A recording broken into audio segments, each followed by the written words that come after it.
രാധേ കൃഷ്ണ നാരായണീയം ദശകം 92 കർമ്മമിശ്രഭക്തി വേദൈ സർവാണി കർമാൺ അഫലപരതയാ വർണ്ണിതാനീതി ബുദ്ധ്വാ താനി ത്വയ്യർപ്പിതാനേവ he സമനുചരൻ ജ്ഞാനി നൈഷ്കർമ്യമീശ മാ ബുദ്ധ്വേദൈർനിഷിദ്ധേ ഉഹജിദഭിമന കർമ്മവാചാം പ്രവൃത്തിഃ ദുർവജ്ജം ചേദവാപ്തം തദപി ഖലു ഭവത് യത്പയേചിത് പ്രകാശേ യസ്ത്വന്യഃ കർമ്മയോഗഃ തവ ഭജനമയഃ തത്ര ചാഭീഷ്ടമൂർത്തിം ഹൃദ്യാം സത്വൈകരൂപാം ദൃശതി ഹൃദി മൃദി ക്വാപി വാ ഭാവയിത്വാ പുഷ്പൈർഗന്ധൈർനിവേദ്യൈരഭിച വിരചിതൈഃ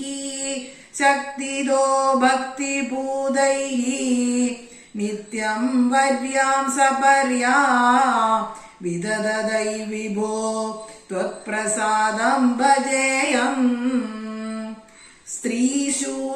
സ്ത്രീശൂദ്രാസ്ത്വത്കദാദി ശ്രവണവിരഹിതാഃ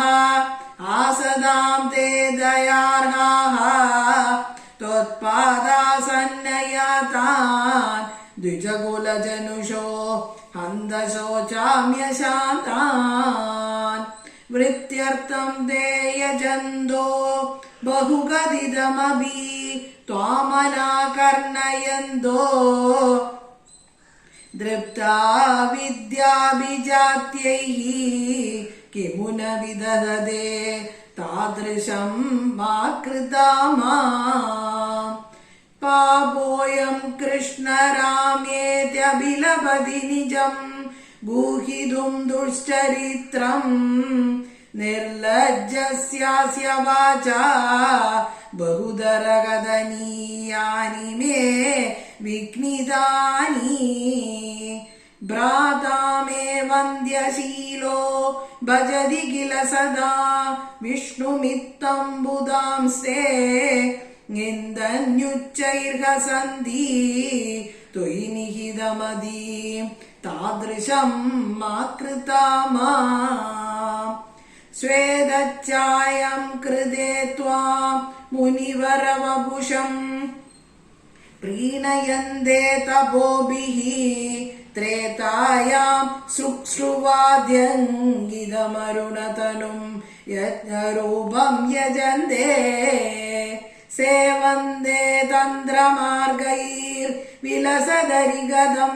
ദ്വാപരേ ശ്യാമളാംഗം നീലം സങ്കീർത്തനാദ്യൈഃ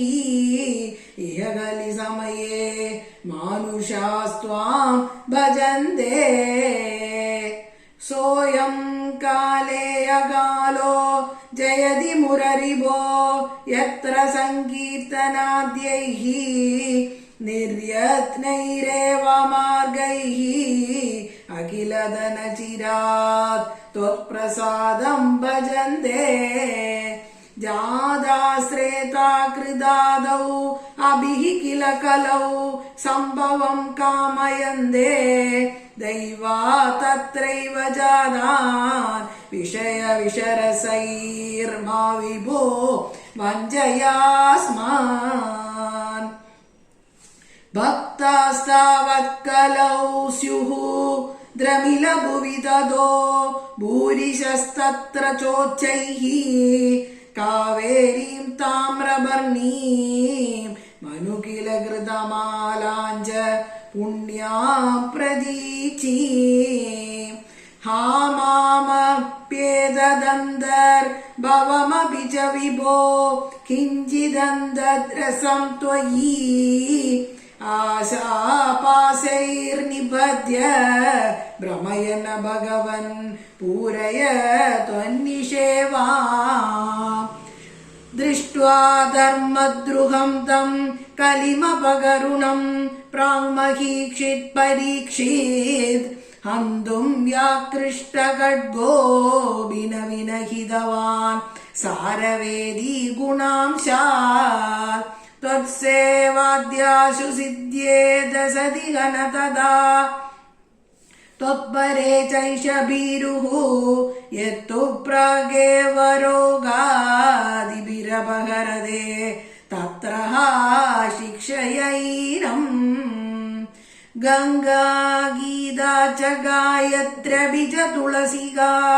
गोपिका चन्दनं तत् सालग्रामाभिपूजा परपुरुष तथा एकादशी नामवर्णाः एतानष्टाप्ययत्नान्यै कलिसमये त्वत्प्रसादप्रवृत्त्या क्षिप्रं मुक्तिप्रदानी तपिदददुरुषयः तेषु मां सज्जयेताः देवर्षीणां पितॄणामपि न पुनर्णी किङ्करो वास भूमन् योऽसौ सर्वात्मना त्वां शरणमुपगतः सर्वकृत्यानि हित्वा तस्योत्पन्नं विकर्माभ्यखिलमवनुदः सेवचित्तस्थितस्त्वं तन्मे पापोत्तापान् पवनपुरपदे रुन्धि भक्तिं प्रणीयाः सर्वत्र गोविन्द नाम संकीर्तनं गोविन्द गोविन्द श्रीहरये नमः श्रीकृष्ण गोविन्द हरे मुरारे श्रीनाथ नारायण वासुदेवा।